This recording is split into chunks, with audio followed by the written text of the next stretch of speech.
Nabi Muhammad sallallahu alaihi wasallam beserta keluarga dan sahabatnya dan juga kepada pengikutnya hingga akhir zaman. Amin ya rabbal alamin. Baik Bapak dan Ibu yang dirahmati Allah, pada taklim kita pada pagi hari ini sama-sama kita buka dengan basmalah. Bismillahirrahmanirrahim. Para Ustaz dipersilakan. Bismillahirrahmanirrahim. Assalamualaikum warahmatullahi wabarakatuh. Innal hamdalillah nahmaduhu wa nasta'inuhu wa nastaghfiruh wa natubu ilayhi wa na'udzu billahi min shururi anfusina wa sayyiati a'malina. Man yahdihillahu fala mudilla lahu wa man yudlil fala hadiya lahu. Asyhadu an la ilaha illallah wahdahu la syarika lahu wa asyhadu anna Muhammadan 'abduhu wa rasuluh. Allahumma shalli wa sallim wa barik ala nabiyyina Muhammadin wa ala alihi wa sahbihi wa man tabi'ahum bi ihsanin ila yaumiddin. Amma ba'd, faqala Allah Ta'ala fil Qur'anil Karim. A'udzu billahi samil 'alim minasyaitonir rajim. Bismillahirrahmanirrahim. Ya ayyuhalladzina amanu taqullaha wa tanzur nafsun ma qaddamat lighad wattaqullaha innallaha khabirun bima ta'malun. Wa qala Rasulullah sallallahu alaihi wasallam, al-qayyisu man dana nafsahu wa 'amila lima ba'da al-maut wal 'ajizu man ittaba'a nafsahu hawaha wa tamanna 'ala Allahil amin. Amin. Sadaqallah, sadaqa Rasulullah sallallahu alaihi wasallam. Hadirin jemaah salat subuh Masjid Istiqamah yang dirahmati Allah Subhanahu wa taala, segala puja dan syukur kepada Allah yang senantiasa dan selalu memberikan ragam nikmat kepada kita semuanya. Semoga kita termasuk orang-orang yang pandai mensyukurinya, dan semoga orang-orang yang diberikan sakit segera disembuhkan oleh Allah Subhanahu wa taala. Salawat dan salam semoga senantiasa tercurah kepada Nabi kita Muhammad sallallahu alaihi wasallam yang telah memberikan keadaan hidup bagi umat manusia, umat Islam pada khususnya, dan semoga kita bisa meneladani kehidupan Rasulullah sallallahu alaihi wasallam baik yang terkait masalah ibadah, hubungan kita dengan Allah Subhanahu wa taala ataupun hubungan kita dengan sesama manusia. Baik hadirin sekalian, insyaallah kita akan melanjutkan kajian kitab fikih sunnah. Sebagaimana pertemuan sebelumnya kita memulai dari bab taharah ya, khususnya bab wudu. Kita sudah membahas tentang faraidul wudu, yaitu rukun wudu. Hal ini sebenarnya sudah familiar bagi kita, namun tidak masalah kita ulangi kembali. Semoga mengingatkan dan memantapkan pengetahuan kita terkait dengan masalah fikih.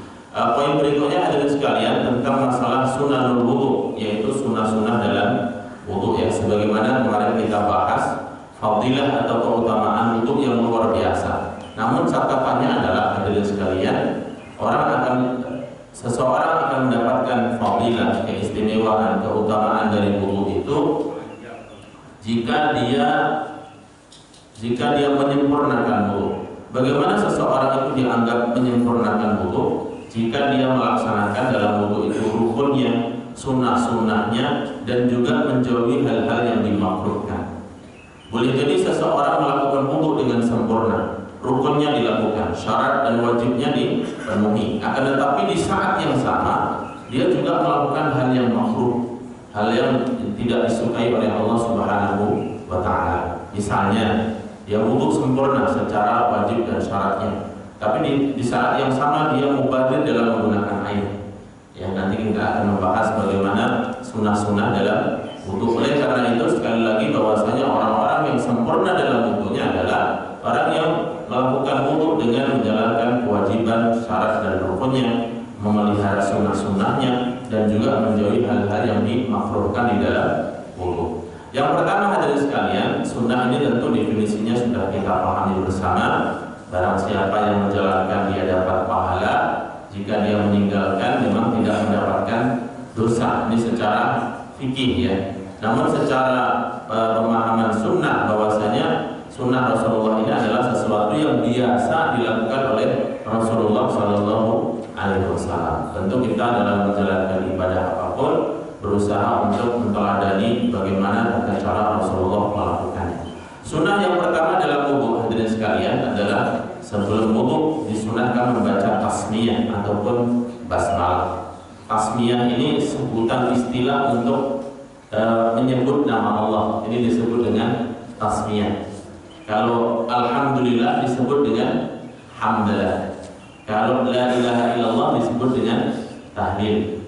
Kalau subhanallah disebut dengan istilah tasbih. Kalau alhamdulillah disebut dengan istilah tahmid. Kalau menyebut la haula wala quwwata illa billah disebut dengan ucapan hauqalah. Jadi kalau kita misalnya menjumpai dalam beberapa istilah dalam buku bahasa Arab, misalnya disunahkan menyebutkan hauqalah, itu adalah maksudnya la haula wala quwwata illa billah. Oleh karena itu dalam terminologi istilah-istilah bahasa Arab pun juga singkatan-singkatan itu ada. Singkatan itu ada. Misalnya ya mungkin hari-hari ini kita sering mendengar istilah kalau menyebut Allah Subhanahu wa taala jangan disingkat dengan SAW misalnya ya kan. SAW gitu ya, SAW. Ya ini kan istilah ya, singkatan dalam bahasa Indonesia. Yang kita maksudkan adalah Subhanahu wa taala. Jadi singkatan itu memang ada. Dalam berbagai bahasa itu ada. Ya, dalam bahasa Arab pun juga ada. Ya memang kalau memang ada istilahnya. Bahkan ada beberapa nama sahabat yang nama awalnya itu adalah Abdullah. Ada Abdullah bin Mas'ud, Abdullah bin Abbas, Abdullah bin Umar, dan satu lagi Abdullah siapa ya? Itu dalam terminologi ilmu hadis disebut dengan abadilah. Kalau kita belajar ilmu hadis dan menjumpai abadilah, yang dimaksud adalah empat orang sahabat. Jadi memang istilah ataupun singkatan dalam setiap bahasa itu ada. Ya, termasuk dalam bahasa Indonesia. Kalau kita sepakati memang SAW itu singkatannya adalah Subhanahu wa ta'ala sallallahu alaihi wasallam. Kalau SWT itu adalah Subhanahu wa ta'ala. Kalau itu menjadi terminologi atau istilah yang diketahui bersama, tidak ada masalah. Tidak ada niatan kita ingin ataupun mengurangi makna daripada sallallahu alaihi wasallam, tidak. Ini kan tulisannya. Tapi dalam ucapannya kita tetap mengucapkan Subhanahu wa ta'ala atau sallallahu alaihi wasallam. Seperti tadi misalnya dalam sini. Sunnah dalam wudhu yang pertama adalah at-tasmiyah. Nah, tasmiyah ini adalah sebutan dari menyebut nama Allah ataupun bismillah. Jadi disunahkan sebelum wudhu mengucapkan bismillahirrahmanirrahim. Meskipun hadirin sekalian, hadis-hadis yang terdapat di dalam yang menyebutkan tentang sunnah wudhu menyebutkan nama Allah bismillah itu hadis-hadisnya lemah. Hampir semuanya hadisnya dhaif. Hanya saja kalau kita belajar ilmu hadis, ketika ada hadis-hadis yang dhaif dan riwayatnya banyak dari jalur yang banyak, maka hadis yang lemah ini menguatkan antara satu dengan yang lainnya, tingkatannya menjadi hasan. Hadis-hadis yang tadinya dhaif tapi jumlahnya banyak, jalurnya banyak, riwayatnya banyak, ya mulai jalur yang berbeda-beda, sehingga dia menguatkan antara satu dengan yang lainnya. Kedudukan hadis tadi yang tadinya asalnya adalah dhaif menjadi hasan, tepatnya adalah hasan li ghairihi. Ya, dia menjadi hasan disebabkan karena dikuatkan dengan hadis yang lain. Di antara redaksi hadis ya yang menyebutkan sunnahnya wudu, yang meskipun hadis ini lemah, adalah sabda Rasulullah SAW, la wudu'a liman lam yuzkar ismullahi alaihi. Tidak ada wudu ataupun tidak sempurna wudu seseorang yang tidak menyebut nama Allah Subhanahu wa ta'ala. Yang menyebut nama Allah itu dengan mengucapkan bismillah saja cukup, ataupun disempurnakan bismillahirrahmanirrahim. Seperti doa sebelum makan. Ya Rasulullah mengatakan jika kamu makan maka sambillah, sebutlah nama Allah. Tapi bukan berarti kalau kita memahami hadis itu mengatakan oh berarti sunnahnya makan itu adalah mengucapkan sambillah. Bukan sambillah, tapi sebutlah nama Allah, yaitu dengan bismillah atau bismillahirrahmanirrahim. Ya. Baik, meskipun hadis-hadis ini lemah ya teman sekalian, tadi saya sampaikan derajatnya menjadi hasan li ghairihi. Dan secara umum tidak khusus terkait dengan wudu, dalam segala aktivitas yang di dalamnya ada nilai kebaikan, kita disunahkan untuk membaca basmalah, memulai dengan membaca basmalah dan juga memuji Allah Subhanahu wa ta'ala ataupun hamdalah. Ya, dalam satu hadis disebutkan kullu amrin dibalin lam yubda fihi bi basmalah wa huwa aftar. Segala amal kebaikan yang tidak diawali dengan atau tidak dimulai dengan membaca nama Allah, maka dia abtar. Abtar dalam riwayat adalah aqta, artinya terputus dari berkah Allah Subhanahu wa taala. Artinya meskipun hadis-hadis yang berbicara tentang perintah membaca basmalah dalam wudu ini lemah, namun secara umum ada hadis yang menyebutkan untuk kita memulai segala sesuatu, ya apalagi ini adalah kebaikan ibadah untuk membaca basmalah. Yang kedua, hadirin sekalian, disunnahkan sebelum wudu ini adalah bersiwak. Siwak ini istilah bahasa Arab. Dia istilah untuk penyebutan kata kerja dan juga kata benda. Maksudnya kata siwak itu sendiri juga merupakan perbuatan, dan dia juga dalam waktu yang sama merupakan benda yang digunakan untuk siwak. Itu namanya juga siwak. Kalau bahasa Indonesia kita bersiwak, tapi bahasa Arabnya juga siwak, ya. Istaka, yastaku.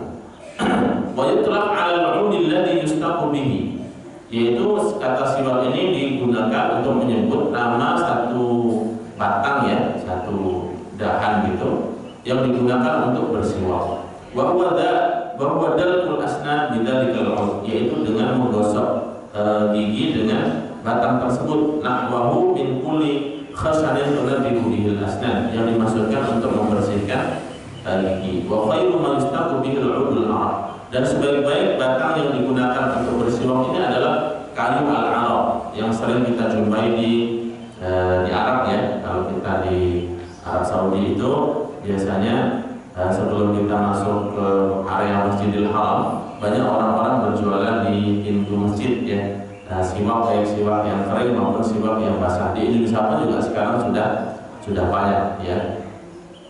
Li'anna min khawasihi an yashudda, karena di antara keutamaan, keistimewaan kayu ini adalah menguatkan gigi, ya, menguatkan gigi. Wa yuhawilu dunal maradil asnan, tanpa harus melukai ataupun membuat sakit gusinya.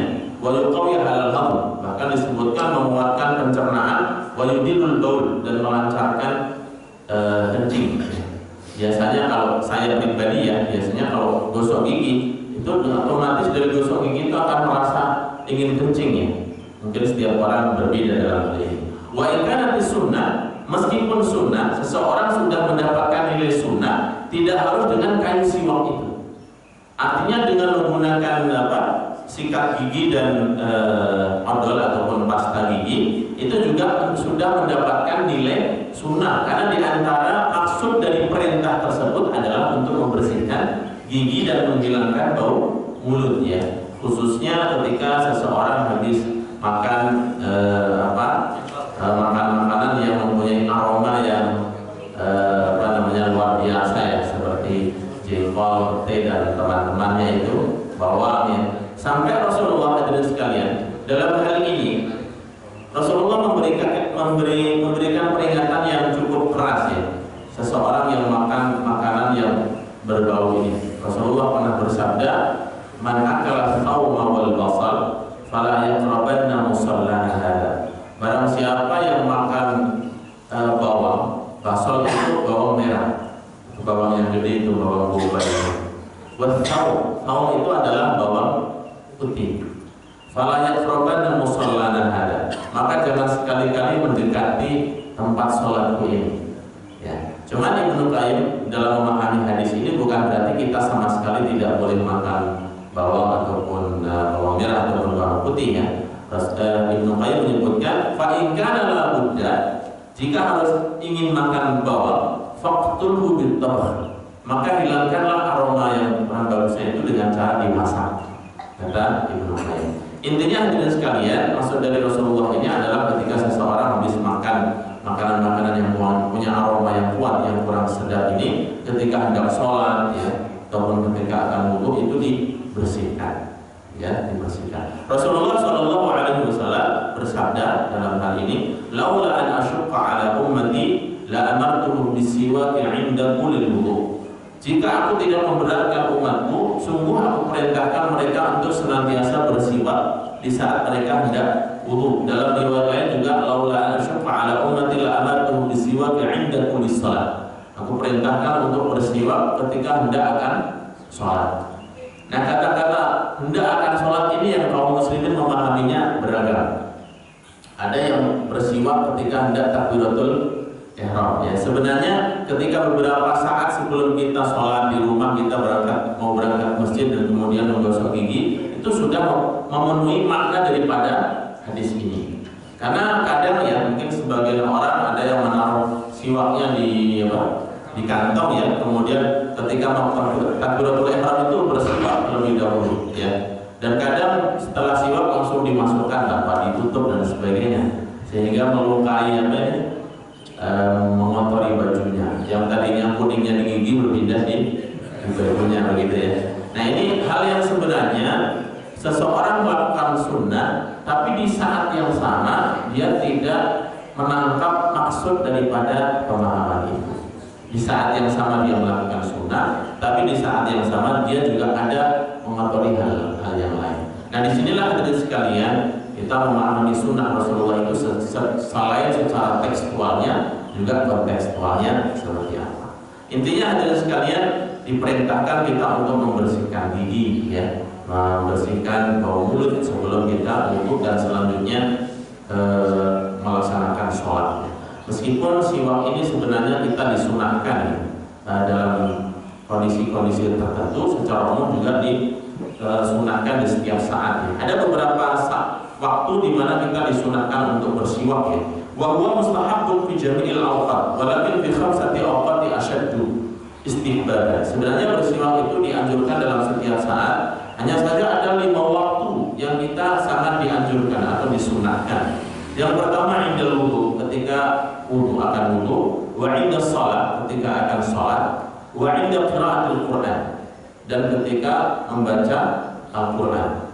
Ya, jangan sampai baca Quran tapi keluar ayat Al-Qur'an tapi juga keluar bau jengkolnya. Ini yang campur antara kalamullah dengan bau jengkol. Ini kan kurang adab ya. Artinya adab-adab di dalam beribadah ini kurang dijaga. Wa indal istiqaq minan naum, dan ketika bangun tidur, wa inda taghayyuril fam, dan ketika saat mulut itu mulai berubah baunya. Ya, mulai berubah baunya. Ini juga disunahkan untuk wudu ya. Apalagi kalau kita mau sholat, disunahkan untuk bersiwak ya. Apalagi setelah makan makanan yang bisa menyebabkan selilit itu, sisa-sisa makanan yang menyisa di sela-sela gigi ya. Sela-sela gigi biasanya kalau sudah mulai berusia ini kan gigi kita juga sudah mulai bergoyang kanan kiri ya. Nah, ini disunahkan untuk membersihkan. Kan tidak bagus ketika sholat sambil nyisil begitu ya, karena ada sisa-sisa makanan di mulut. Tahu ya nyisil ya? Ya, bagi yang tidak tahu silahkan tanya Pak Ilmi nanti. Baik, intinya kita sekalian, kita diperintahkan untuk disunahkan sebelum wudu ini untuk bersiwak ya. Kemudian beberapa hadis yang menjelaskan hal itu, Rasulullah SAW disebutkan, ra'aitu Rasulullah mala aqsa an yatasawwaq wa huwa sha'im. Aku melihat Rasulullah SAW bersiwak tanpa batas. Berapa kali aku melihat Rasulullah bersiwak wa huwa sha'im, sementara beliau sedang dalam keadaan berpuasa.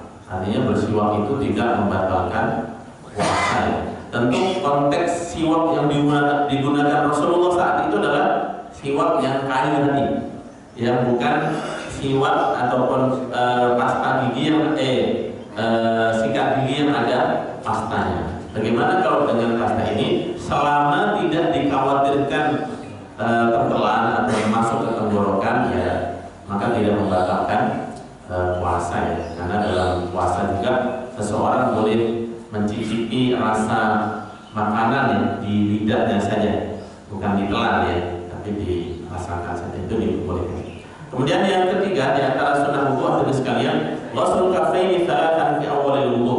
Jadi kita tahu bersama, yaitu membasuh kedua telapak tangan 3 kali sebelum berwudu ya. Berwudu, bahkan dalam hadis lain hadirin sekalian, Rasulullah menyebutkan idza staiqadha ahadukum minan naumi fala yaghmis yadahu fi ina'i. Jika salah seorang di antara kalian itu bangun dari tidur, maka jangan memasukkan tangannya ke dalam bejana, ke dalam wadah yang ada airnya. Fa innahu la yadri aina datat yadahu. Karena ketika tidur itu seseorang tidak tahu di mana tangannya bersemayam. Ya, ini diantara pesan Rasulullah Sallallahu Alaihi Wasallam. Kecuali kalau air yang mengalir ya dari keran. Tapi konteksnya waktu itu kan Rasulullah kalau wudu dari bejana ya, dari ember ataupun dari kayu. Ya, maka dilarang seseorang ketika bangun tidur langsung mencelupkan tangannya ke dalam air, tapi hendaklah dibasuh terlebih dahulu. Ya, ini disunahkan. Kemudian yang keempat al-madmadah, ini berkumur sebanyak 3 kali. Kemudian yang kelima dan dalam istinsyaq wal istinthas, yaitu memasukkan air ke hidung dan mengeluarkannya. Idza tawadda'a ahadukum falyaj'al fi anfihi ma'an thumma liyastaghfirahu. Jika seorang wudu, maka hendaklah memasukkan air ke dalam hidung dan kemudian liyastaghfirahu, mengeluarkannya. Ini istilahnya istinsyaq dan al-istinthas, pakai ta ya. Kalau pakai shin nanti artinya berbeda lagi. Ya, istinsyaq dan al-istinthas. Kemudian yang sunnah berikutnya hadirin sekalian takhlilul lihyah, yaitu menyala-nyalai jenggot. Ini juga disunahkan, terlebih yang jenggotnya tebal ya. Jadi kalau biasanya kita ini jenggotnya tidak banyak ya, atau bahkan banyak yang dicukur. Jenggot itu sunnah Rasulullah Shallallahu Alaihi Wasallam. Jadi bukan simbol teroris ya hadirin sekalian ya. Mungkin kita kemarin mendapatkan berita dan video yang tentang penembakan jamaah sholat Jumat di New Zealand ya. 40 orang meninggal, yang melakukan adalah orang non-muslim ya, orang Kristen ya.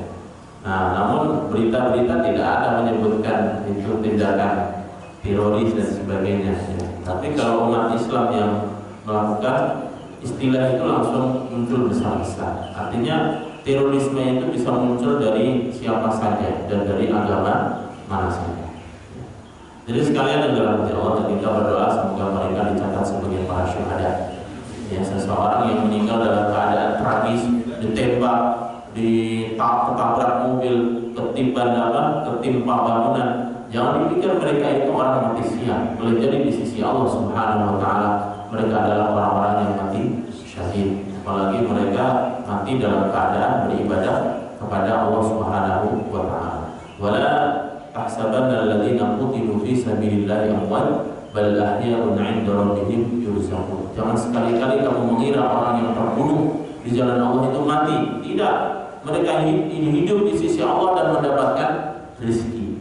Orang-orang yang mati syahid ini hadirin sekalian, nyawanya, rohnya dibawa oleh burung, di paruhnya ya, dibawa burung berwarna hijau, dan burung itu berkeliaran di surga Allah Subhanahu Wa Taala dan mendapatkan buah-buahan. Itulah maksud daripada ayat ini. Orang-orang yang mati syahid itu mereka mendapatkan rezeki di sisi Tuhannya. Kenapa orang mati syahid dinamakan syahid? Karena mereka itu bisa menyaksikan surga sebelum waktunya.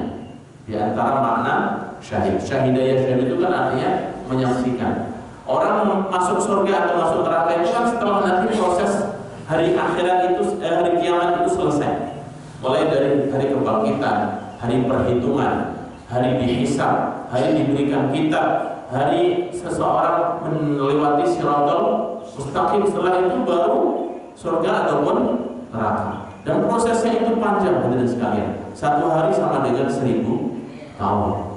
1 hari sama dengan 1000 tahun. Hadirin sekalian. Nah, jadi proses sampai surga dan neraka itu lama waktunya. Tapi orang mati syahid ini sudah bisa merasakan kenikmatan surga, bisa menyaksikan surga sebelum masanya. Makanya disebut dengan mati syahid. Ini salah satu makna ya, salah satu makna, meskipun di sana ada makna yang lain. Baik, karena sampai sana.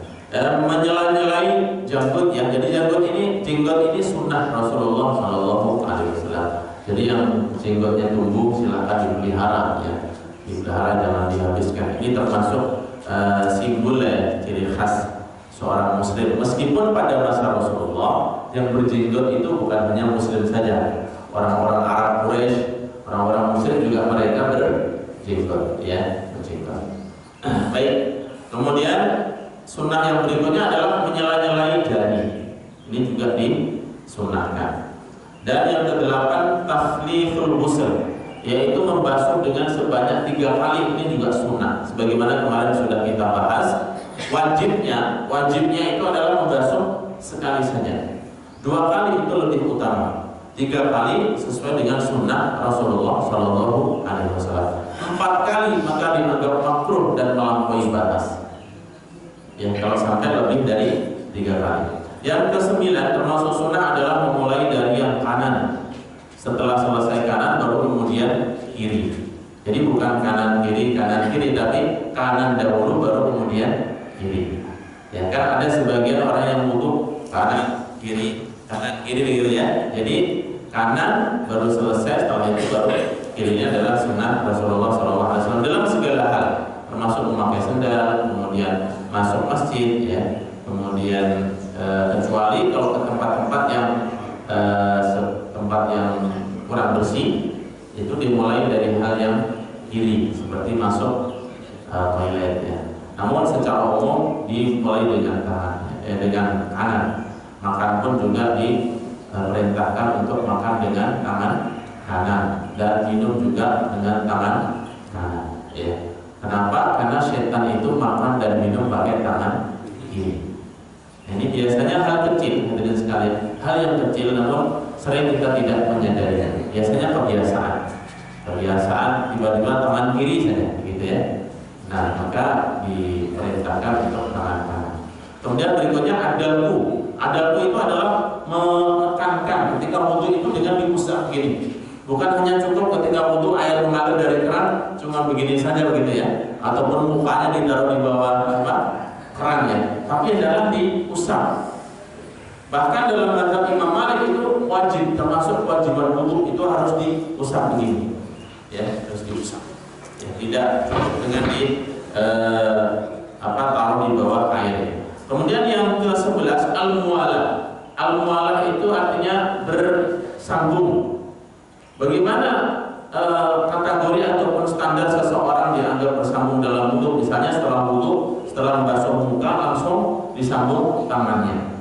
Kalau seseorang misalnya selesai membasuh muka tiba-tiba handphonenya berdering bunyi, kemudian angkat handphone dulu ngomong 5 menit baru kemudian dilanjutkan membasuh tangan. Apakah ini kategori termasuk muwalah ataupun tidak, berkesinambungan atau tidak?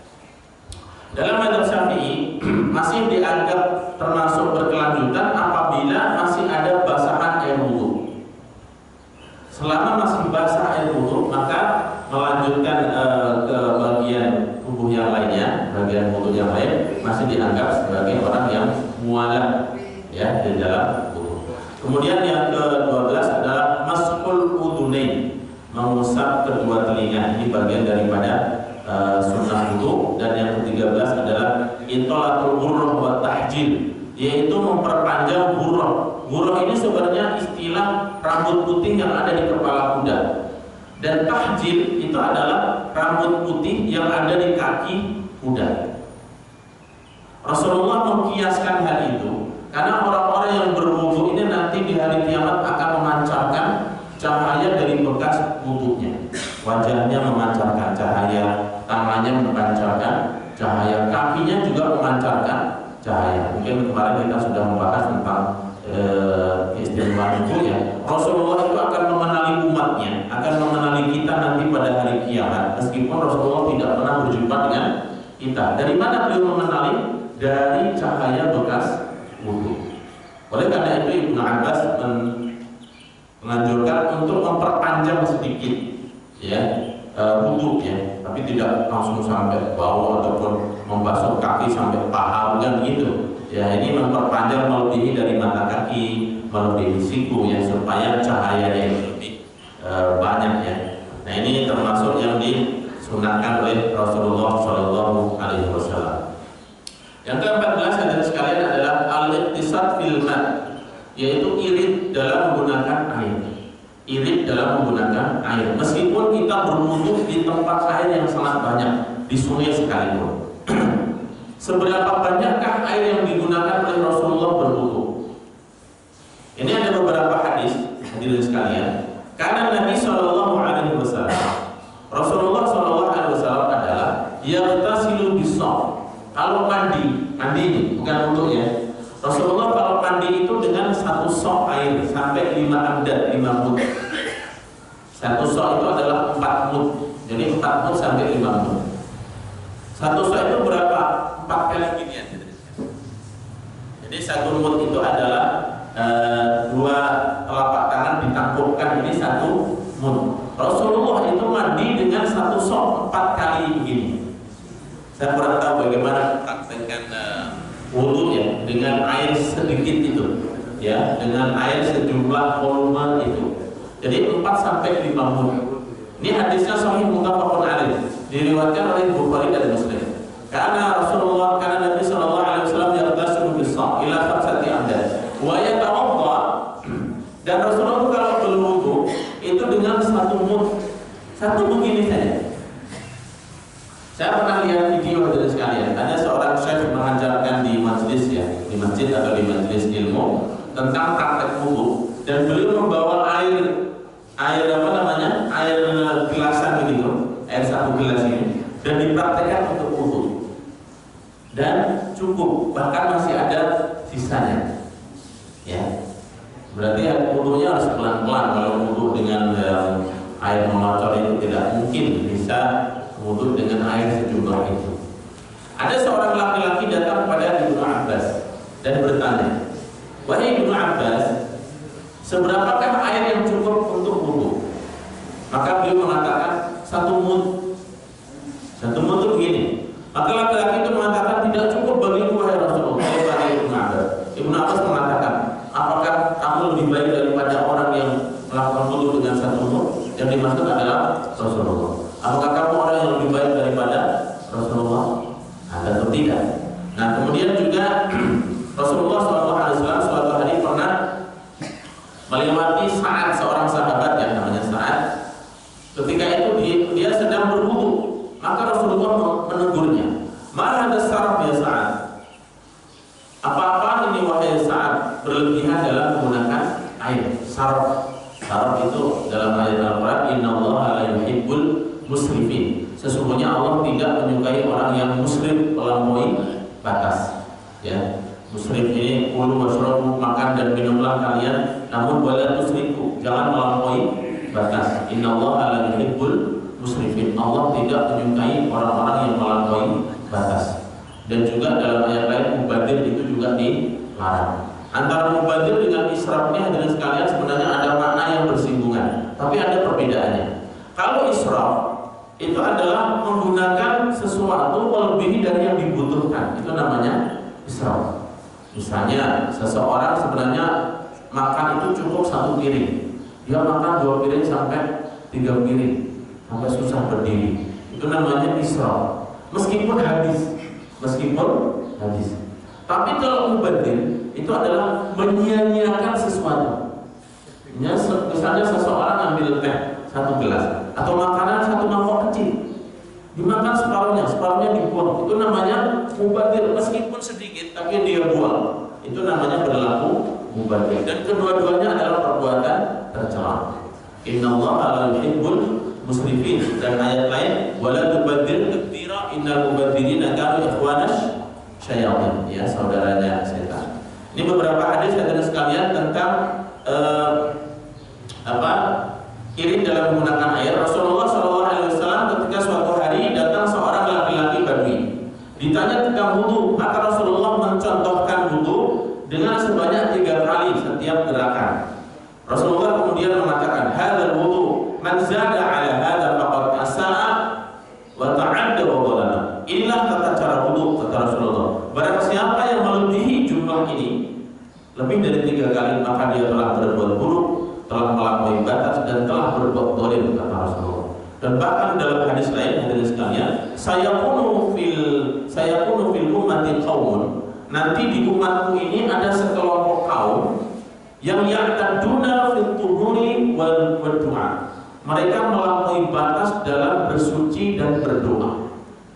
Nah, kita pahami hadis ini bagaimana para ulama menjelaskan orang-orang yang dianggap melampaui batas dalam bersuci dan berdoa. Kalau dalam bersuci, tafsirannya adalah hadis tadi, yaitu menggunakan air dengan melebihi yang dibutuhkan, ataupun mengusap melebihi dari 3 kali, itu adalah melampaui batas dalam berwudu. Adapun melampaui batas dalam berdoa, ini memang penjelasan ulama cukup banyak hadirin sekalian ya. Saya sempat menghimpun beberapa pandangan penjelasan para ulama. Yang pertama adalah di antaranya memohon kepada Allah itu dengan permintaan yang sangat detail sekali.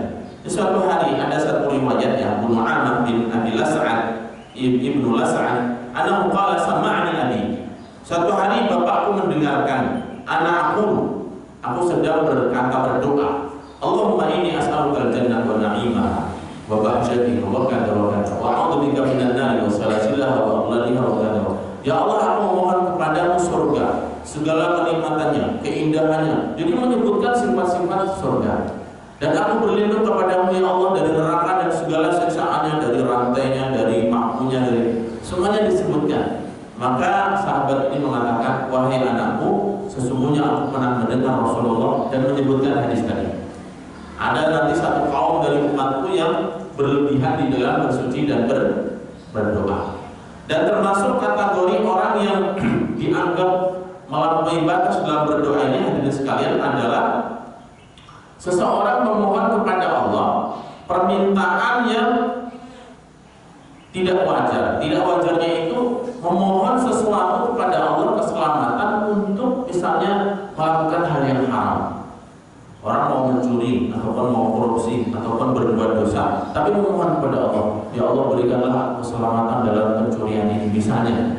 Ya, ini artinya memohon perlindungan dari Allah dari perbuatan yang diharamkan. Ini termasuk kategori yang orang-orang yang dianggap melampaui dalam berdoa, ataupun dia memohon kepada Allah sesuatu yang tidak mungkin Allah lakukan.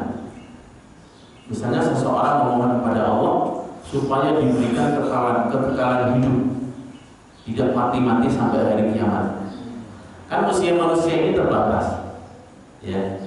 Saya tidak menyebut hadis tentang usia. Usia ini kayaknya sensitif kalau disebutkan, apalagi di jemaahnya sudah masih muda-muda ya. Meskipun kematian itu bukan melihat usia ya, tapi itu adalah rahasia Allah Subhanahu wa Ta'ala. Namun sebagai informasi saja, Rasulullah bersabda, umur umatku itu antara 60 sampai 70. Ada yang melebihi itu, namun tidak banyak. Jadi yang usianya sudah 50, 60, ya banyak-banyaklah berzikir kepada Allah Subhanahu wa Ta'ala. Ya. Bukan mendoakan, kita semuanya mengingat Allah Subhanahu wa Ta'ala. Kematian itu keniscayaan, suatu kepastian, tidak perlu kita takutkan. Yang kita lakukan adalah kita mati, namun tidak siap dengan segala kebaikan yang harus kita pertanggungjawabkan di hadapan Allah Subhanahu wa Ta'ala. Meminta sesuatu yang Allah tidak akan lakukan. Ya Allah, aku mohon hidup selama-lamanya sampai hari kiamat. Ini permintaan yang menentang ataupun bertentangan dengan hukum alam, dengan sunnah Allah, dengan takdir Allah Subhanahu wa Ta'ala. Ataupun dia meminta sesuatu yang tidak lazim dari hal-hal yang sifatnya manusiawi. Ya Allah, aku mohon kepadamu dari rasa tahan lapar tanpa makan dan tanpa minum. Namanya manusia itu kalau tidak makan lapar, tidak minum haus, itu manusiawi. Ya, Rasulullah pun juga pernah 3 hari tidak makan sampai diganjal batu. Ini termasuk jenis kategori tadi hadis yang menyebutkan orang yang melampaui batas di dalam berdoa, ataupun meminta sesuatu yang tidak wajar, hal yang manusiawi. Misalnya, ya Allah, aku mohon keturunan, minta anak, tapi anak yang lahir dari bukan seorang bapak dan ibu. Misalnya minta seperti kelahiran Nabi Isa ataupun Nabi Adam alaihissalam. Ini tidak lazim, ya, tidak lazim. Ataupun memohon hal-hal yang hanya kekhususan Allah Subhanahu wa Ta'ala. Meminta kepada Allah untuk supaya bisa mempunyai kemampuan melihat hal yang gaib. Ini juga ulama mengkategorikan orang yang melampaui batas di dalam berdoa. Karena Allah berfirman, "Walillahi ghaibus samawati wal ardh." Hanya milik Allah hal-hal yang gaib di langit dan di bumi. Dalam masalah gaib ini kita diperintahkan untuk mengimani saja, bukan untuk mempunyai kemampuan. Adapun nanti misalnya ada seseorang yang Allah berikan kuasa, ya suatu saat atau dinampakkan hal yang gaib, yaitu terserah Allah Subhanahu wa Ta'ala. Tapi bukan dengan cara kita melakukan satu upaya dan memohon supaya diberikan kemampuan di luar dari wajarnya manusia, atau memohon kepada Allah dijadikan seperti Nabi. Ya Allah, jadikanlah aku orang yang maksum seperti Nabi. Itu juga tidak wajar. Meskipun maksudnya bagus ya, tapi tidak wajar. Ini termasuk orang-orang yang dalam sabda Rasulullah, orang-orang yang melampaui batas di dalam berdoa. Ya. Jadi sekalian yang dirahmati Allah, bahkan sebagian ulama menyebutkan orang-orang yang melampaui batas dalam berdoa ini adalah orang yang meninggikan suara di dalam berdoa. Ini masuk dalam sebagian ulama menjelaskan ini. Namun dalam riwayat lain tentu hadirin sekalian, ada beberapa kondisi doa di mana Rasulullah itu berdoanya kencang, ya, berdoanya kencang. Misalnya berdoa ketika berjamaah, seperti sholat Jumat, itu Rasulullah doanya tentu mengangkat suara. Berdoa ketika istisqa, memohon hujan. Berdoa ketika kondisi genting, Rasulullah ketika peperangan. Bahkan ketika Rasulullah, jadi intinya Rasulullah itu kalau berdoa dan di dalam doanya itu untuk kemaslahatan orang banyak, itu doanya sungguh-sungguh. Sebagai bukti kesungguhannya itu, ketika mengangkat tangan bukan hanya cukup setinggi wajah, tapi sampai setinggi kepala, yang bahkan sampai terlihat setiap Rasulullah Shallallahu Alaihi Wasallam. Dalam satu riwayat disebutkan ketika Rasulullah berdoa pada perang Badar. Perang Badar ini perang yang jumlahnya tidak imbang antara umat Islam dengan orang-orang kafir Quraisy. Orang muslimin jumlahnya kurang lebih 314, orang-orang kafir Quraisy jumlahnya 1000, 1:3. Rasulullah dalam berdoanya itu sampai dalam tanda kutip kayak mengancam Allah Subhanahu wa Ta'ala. Beliau memohon dalam doanya, "Ya Allah, in taghlib hadhil 'asabah lan tu'bad ba'daka abadan." Ya Allah, jika Engkau mengalahkan kelompok yang kecil ini, jika umat Islam dikalahkan, karena waktu itu baru tahun pertama Hijriah, umat Islam jumlahnya masih sedikit, 300.000. Jika umat Islam kalah dan habis mati semuanya di dalam perang Badar itu, lan tu'bad ba'dahu abadan, tidak akan ada seorang pun yang menyembahmu setelah ini. Ini doa Rasulullah Shallallahu Alaihi Wasallam. Sampai Abu Bakar As-Siddiq yang mertua Rasulullah Shallallahu Alaihi Wasallam itu, Rasulullah ketika berdoa itu menggunakan sorban. Jadi kalau yang diselempangkan di pundak ini namanya ridaun, yaitu sorban. Tapi kalau yang selendang ya, kalau yang diikat di kepala itu namanya imamah bahasa Arabnya, sorban yang diikatkan. Kalau yang ditutupkan di kepala, ya begini, itu namanya khimar, pakai kha, bukan pakai ha. Kalau khimar itu keledai, kalau khimar itu kerudung, ya. Jadi beda titik saja, itu artinya beda, seperti langit dan bumi, ya. Bukan khimar keledai pakai kerudung, bukan. Tapi orang yang menggunakan ini, misalnya ibu-ibu yang menggunakan kerudung itu namanya khimar, ya. Nah, Rasulullah itu menggunakan imamah dan juga menggunakan rida. Selain daripada sorban yang dililitkan di kepala, juga Rasulullah menggunakan selendang. Ya. Ini Rasulullah ketika perang Badar itu berdoa sampai sorbannya jatuh saking tangannya dan jatuh. Kemudian Abu Bakar mengatakan, "Cukuplah Rasulullah, cukuplah wahai Rasulullah." Ya, sampai sedemikian. Terakhir hadirin sekalian. Terakhir sebelum tadi berdoa setelah wudu. Berdoa setelah wudu ini doanya sudah kita hafal semuanya. Rasulullah bersabda, barang siapa yang mengucapkan asyhadu an la ilaha illallah wahdahu la syarikalah wa asyhadu anna Muhammadan abduhu wa rasuluh, maka futihat lahu abwabul jannah ats-tsamaniyah wa yadkhulu min ayyi syai'in wa yadkhulu min ayyi syaa. Barang siapa yang setelah wudu mengucapkan tadi zikir tadi, asyhadu an la ilaha illallah wahdahu la syarika lah wa asyhadu anna Muhammadan abduhu wa rasuluh, maka akan dibukakan baginya pintu surga yang 8 itu, dan dia dipersilakan untuk masuk surga dari pintu mana saja dia sukai, dia kehendaki. Subhanallah sekali. Dengan syarat wudunya adalah dengan sempurna, wajib dan syaratnya dipenuhi, sunnah-sunnahnya dijalankan, makruh-makruhnya ditinggalkan. Ya. Dalam riwayat lain juga doa wudu ini seperti doa kafaratul majlis. Barang siapa yang berwudu kemudian selesai wudu mengucapkan subhanaka Allahumma wa bihamdika asyhadu an la ilaha illa anta astaghfiruka wa atubu ilaik, maka ucapan doanya ini kutiba fil riqi, akan ditulis dalam lembaran putih. Riqi itu sebenarnya lembaran putih ataupun kulit yang digunakan untuk menulis.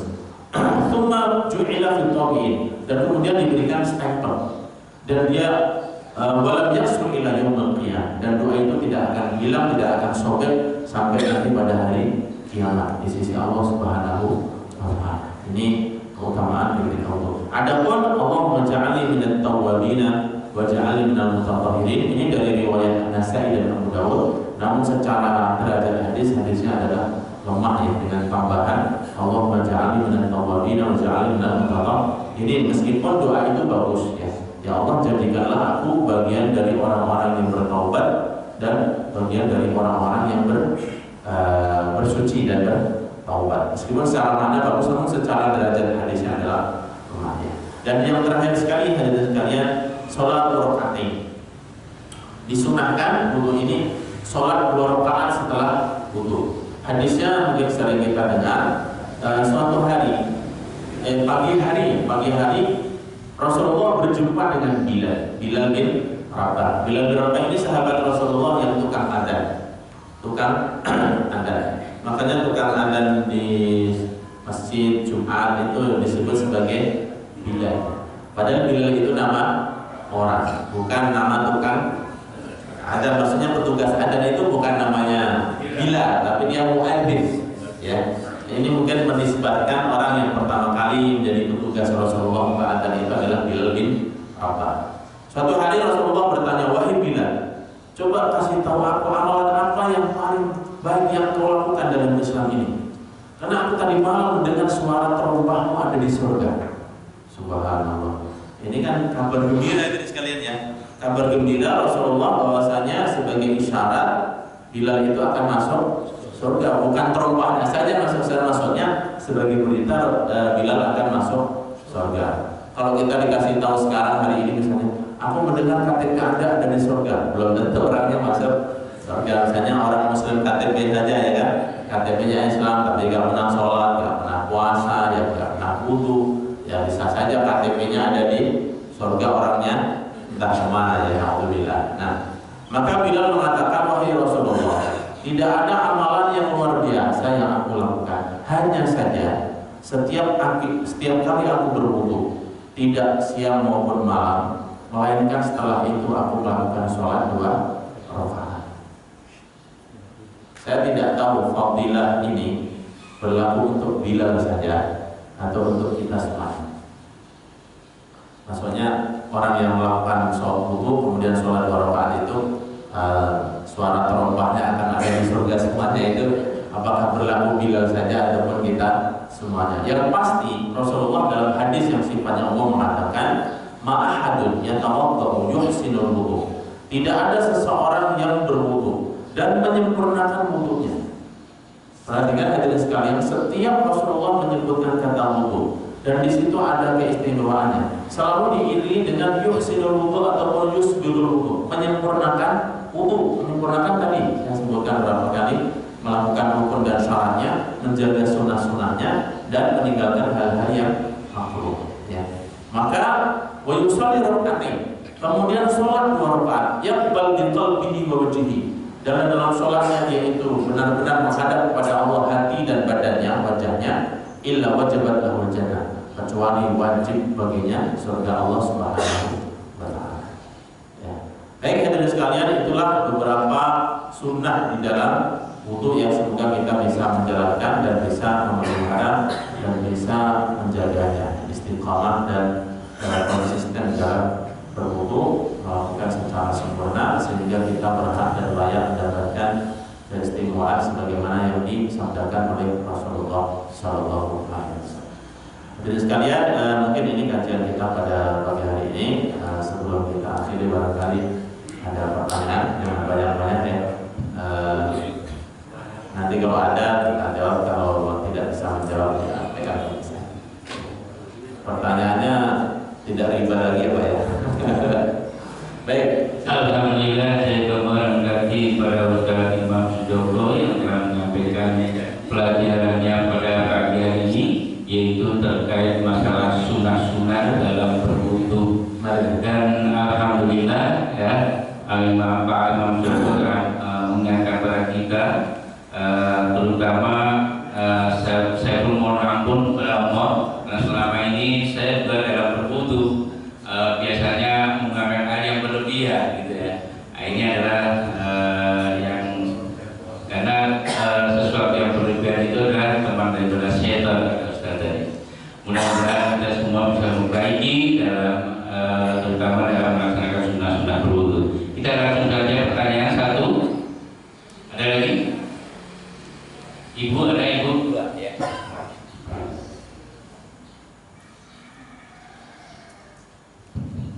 Assalamualaikum warahmatullahi wabarakatuh. Waalaikumsalam. Ustaz, kalau tadi Ustaz jelaskan teorinya, Ya.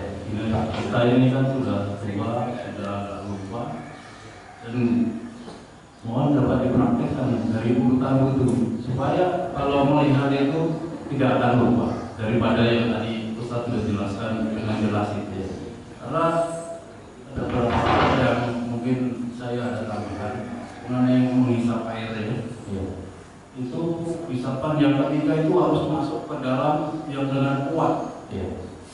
Nah itu yang kita sekarang mengetahui itu untuk mencegah terjadinya stroke ya. Dan obatnya itu. Dan juga membasuh tadi sampai kaki segala macam itu caranya mohon dipraktikkan bisa supaya kita lihat bersama dan mengingat pasti kalau melihat itu. Terima kasih. Assalamualaikum warahmatullahi wabarakatuh. Atau nanti mungkin saya putarkan videonya ya. Nanti suatu saat kita putarkan video. Tadi terima kasih. Memang istinsyak ya, istinsyak itu masukkan air ke dalam hidung itu memang sunatnya adalah mubalaghah. Mubalaghah itu dengan sungguh-sungguh, kecuali ketika kita sedang berpuasa. Kecuali kita sedang berpuasa, itu dikhawatirkan nanti masuk ke tenggorokan dan membatalkan puasa. Memang sunahnya demikian dan mungkin secara medis barangkali bisa mencegah stroke dan lain sebagainya. Intinya ada sekalian, hampir semua sunnah Rasulullah ini kalau kita buktikan secara saintifik itu sesuai dengan keilmuan modern. Banyak sekali ya sabda-sabda Rasulullah yang Rasulullah hari itu tidak pernah masuk ke laboratorium, tidak pernah melakukan pengecekan ya dengan alat-alat modern ya, tidak. Tapi semuanya itu diucapkan berdasarkan bimbingan dari wahyu Allah Subhanahu wa taala. Wa may yantiqu 'anil hawa in huwa illa wahyu yuha. Rasulullah tidaklah mengucapkan satu ucapan melainkan berdasarkan wahyu yang diterima dari Allah Subhanahu wa taala. Baik hadirin sekalian, mungkin sebelum menjawab kalau ada pertanyaan lain, mengingat kemarin ada pertanyaan tentang masalah riba ya. Mungkin saya tidak berbicara secara detail riba prakteknya dan sebagainya. Secara umum bahwasanya riba ini termasuk dosa besar dari sekalian. Dosa besar yang harus dijauhi. Dan Rasulullah memang sudah menjelaskan jauh-jauh hari 14 abad yang lalu Rasulullah itu menjelaskan tentang riba. Riba ini pada masa Rasulullah ada riba nasi'ah dan riba fadl. Riba nasi'ah itu adalah riba yang disebabkan dengan tempo waktu. Orang-orang Arab dahulu itu kalau pinjam hutang ya, hutang itu pinjam duit. Kalau namanya hutang itu tidak boleh ada keuntungan. Hutang itu tidak boleh ada keuntungan.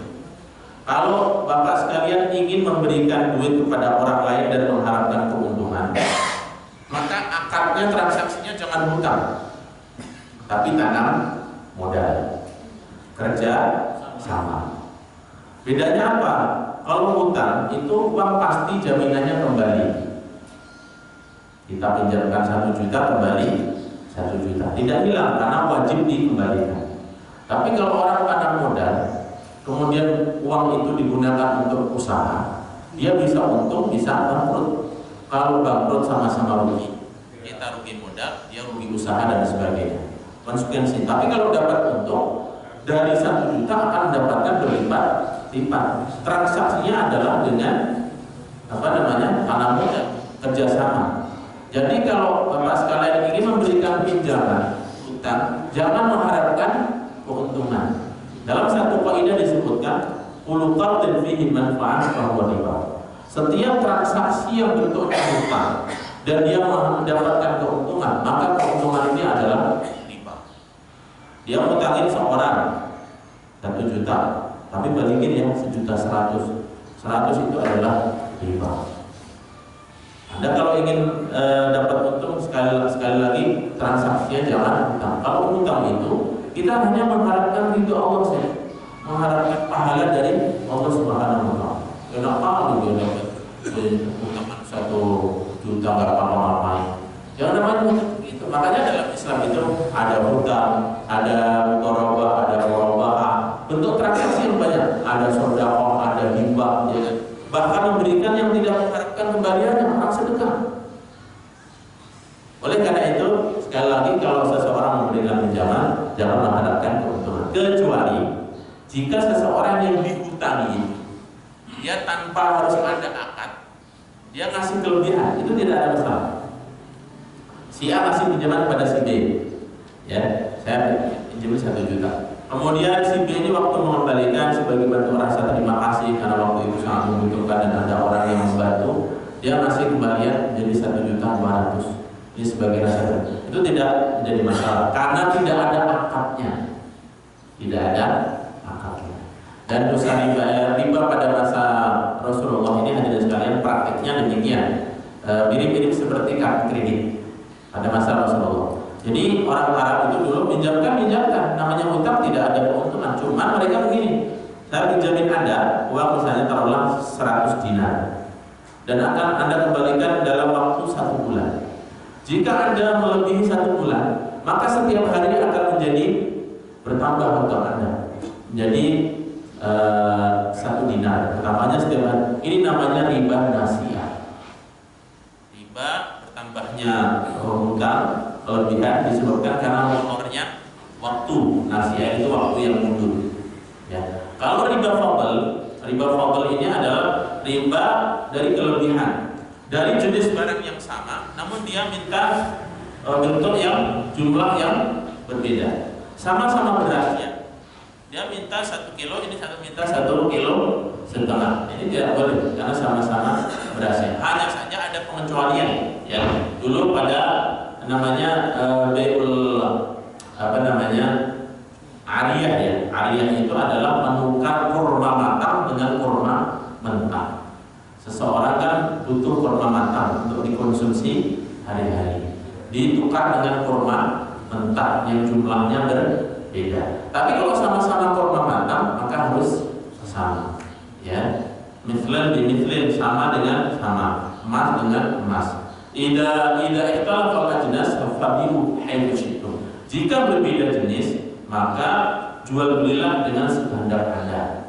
Seperti tukar mata uang asing itu boleh karena jenisnya berbeda. Rupiah dengan dolar, meskipun sama-sama mata uang. Tukar kemudian ada margin, ada ada marginnya, yang ada perbedaan keuntungan, itu nggak apa-apa karena tukar menukarnya. Tapi kalau sama jenisnya maka harus sama. Nah, hadirin sekalian yang dirahmati Allah Subhanahu wa taala, riba ini menjadi sesuatu yang serius ya. Karena di dalamnya ada kezaliman, merugikan orang lain dan sebagainya. Maka sekali lagi tadi kalau seseorang ingin mendapatkan keuntungan yang akad yang fair. Ini kan orang itu tidak ingin kehilangan modal, tapi di saat yang sama ingin mendapatkan keuntungan gitu. Ini niat yang kurang betul ya.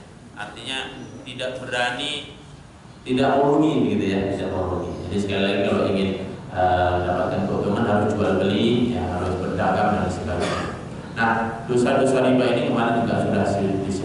dirhaman min riba asyaddu min 30 saniyatan. Seseorang yang memakan 1 dirham riba ini lebih besar daripada 30 kali berzina. Ya, demikian bahkan akhafu riba itu dosa ringan dari riba ini seperti seorang menzinai ibunya sendiri. Hadirin sekalian, dan Rasulullah memprediksikan ya di akhir zaman.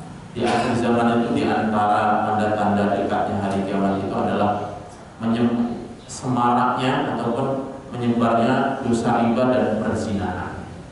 Bahkan orang yang tidak ikut transaksi riba, orang yang tidak ikut transaksi riba sekalipun itu bisa terkena imbas daripada riba. Hampir kita sekarang ini hadirin sekalian, ya kita seperti saya PNS misalnya kan, harus pakai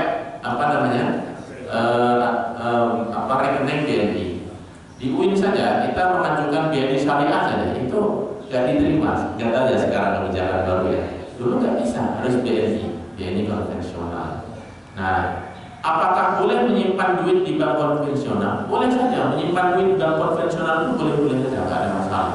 Asalkan mungkin ribanya tidak dimakan gitu. Cuman sekarang ini hadirin sekalian, fatwa ulama kan ketika memfatwakan riba itu ternyata dampaknya luar biasa. Negara-negara teluk yang kaya raya, petrodolar itu, tahu nggak taruh duitnya di mana? Di bank-bank di Swiss ya, di negara-negara barat. Kalau tidak diambil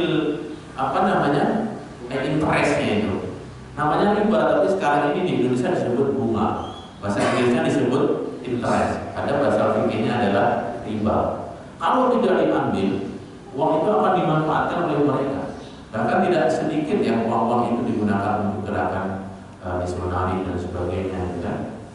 Itu luar biasa. Jadi kalau tidak diambil juga mudaratnya untuk umat Islam, diambil dosanya luar biasa. Maka sebagian ulama ini memfatwakan tetap diambil, cuma digunakan untuk hal-hal kemaslahatan umum, tidak dimakan pribadi. Ya, untuk membangun fasilitas umum, jalan, gedung. Bahkan sebagian membolehkan seseorang untuk disedekahkan kepada fakir miskin, boleh. Asal tidak dimakan pribadi.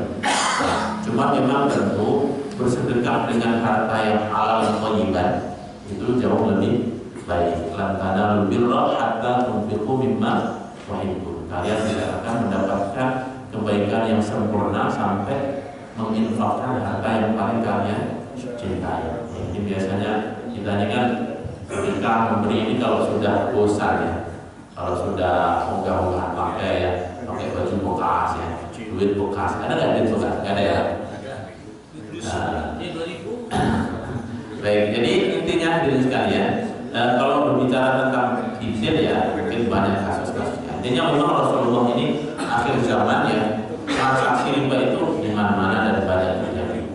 Ya kita berusaha semaksimal mungkin ya, semaksimal mungkin untuk menghindari transaksi riba ya, supaya tidak masuk dalam ancaman Rasulullah SAW.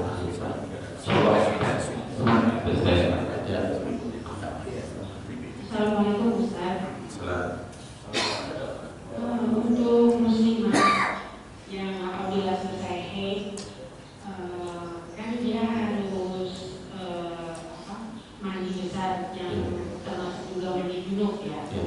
Nah, itu apakah tata caranya seperti tata cara laki-laki juga?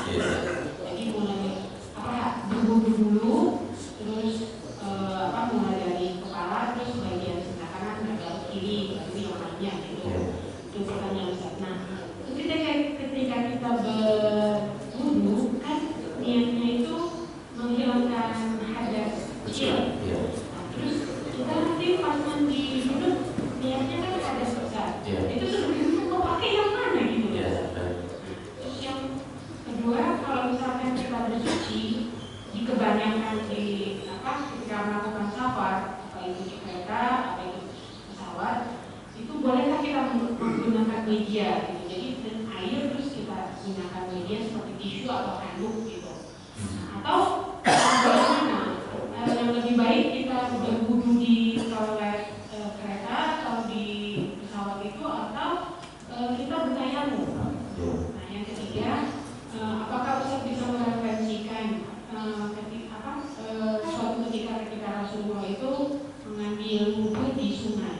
nih Ustaz. Yang pertama, sunnah-sunnah dalam bersuci ya, termasuk wudu ataupun mandi, itu berlaku sama, baik laki maupun perempuan, dimulai dari bagian kanan dan diawali dengan wudu ya. Cuman memang ada beberapa kondisi yang berbeda, seperti perempuan yang mempunyai rambut yang panjang yang kemudian diikat ya, apakah harus dikurai rambutnya dan dibasahi semuanya. Ini ada satu riwayat yang suatu hari perempuan datang kepada Rasulullah dan mengadukan kondisi ini. Perempuan rambutnya panjang, kalau dia harus membasahi semuanya, mengurai rambut itu, maka Rasulullah mengatakan cukup bagimu untuk menyiramkan ataupun air di atas rambut saja, tidak harus dikurai. Ini beberapa perbedaan. Tapi sunnah-sunnah yang lain seperti memulai dari kanan dan sebagainya itu sama. Adapun mana yang terpakai antara wudu dengan mandi besar. Kalau wudu kan mengangkat hadas kecil, kalau mandi ini kan mengangkat hadas besar. Hadirin sekalian, kalau kita membaca bab tentang nawaqidul wudu, bab yang membatalkan wudu, itu kan diantaranya kullu ma yakhruju minas sabilain, segala sesuatu yang keluar dari dua lubang, lubang depan dan lubang belakang ya. Yang atau dalam mazhab Syafi'i disebutkan kullu ma ya'tadu khuruju, sesuatu yang biasa keluar dari dua lubang itu. Kalau tidak biasa keluar maka tidak membatalkan. Misalnya keluar dari dubur, misalnya keluar emas, ataupun keluar telur, ataupun keluar kerikil misalnya. Apakah itu membatalkan atau tidak? Kebanyakan ulama akan batal karena itu keluar dari dua jalur. Namun sebagian mengatakan tidak batal karena itu bukan biasa yang keluar dari jalur itu. Misalnya orang keluar cincin, ya keluar cincin dari duburnya. Ini membatalkan wudu atau tidak? Nah, yang membatalkan wudu itu adalah yang pasti air kencing, kemudian wadi dan madi. Ini membatalkan wudu dan harus berwudu dan harus dibersihkan. Selain dia membatalkan wudu, juga najis. Tapi kalau mani sperma itu dia ulama mengatakan bukan membatalkan wudu, tapi dia mewajibkan mandi dan dia tidak najis. Karena kalau mani itu najis, itu kan bakal manusia. Kalau mana najis, kita semuanya berasal dari barang yang najis, ya kan? Oleh karena itu, mani itu tidak membatalkan wudu, tapi dia mewajibkan untuk mandi. Seseorang yang ketika sebelum mandi junub, dia disunahkan untuk wudu seperti wudu sholat. Maka dengan demikian dia mengangkat hadas kecil. Dan ketika dia wudu tidak sampai membatalkan, misalnya tidak menyentuh kemaluan, tidak melakukan hal-hal yang membatalkan wudu, kemudian selesai mandi dan tanpa wudu lagi, maka sudah sah bersucinya. Artinya terpakai dua-duanya, baik wudunya maupun mandinya. Ya. Kemudian yang ketiga, sejauh yang saya tahu memang secara perbuatan Rasulullah mungkin ya, wallahu alam kalau ada hadis ya, hanya ucapan Rasulullah saja ya, ucapan Rasulullah terkait jangan berlebih-lebihan dalam berwudu meskipun kalian berwudu di air yang sungai yang mengalir. Ini ada hadisnya ya, ada hadisnya, namun bukan praktek Rasulullah. Artinya saat itu bukan Rasulullah sedang berwudu di sungai, bukan ya. Karena kita tahu memang di Jazirah Arab itu boleh kita pahami, mungkin boleh bilang tidak ada sungai begitu ya, tidak ada sungai. Tapi ini adalah pernyataan Rasulullah SAW secara lisan, dan itu sudah cukup mewakili bahwasanya Rasulullah memerintahkan ketika kita wudu untuk tidak boleh berlebih-lebihan meskipun berwudu di air yang mengalir sekalipun. Ini ada hadisnya, Rasulullah SAW bersabda ya, yang bunyinya ini tadi seorang laki-laki yang berwudu ya, saatnya kemudian Rasulullah menegur, "Ma hadza sarab ya Sa'ad?" Wudu seperti apa wahai ini Sa'ad yang berlebihan dalam masalah menggunakan air? Maka Sa'ad mengatakan, "Wa hal fil ma'i min sarab?" Apakah menggunakan air juga ada kategori berlebihan wahai Rasulullah? Na'am, wa in kunta 'ala nahrin jarin. Betul, meskipun engkau berwudu di sungai yang mengalir deras.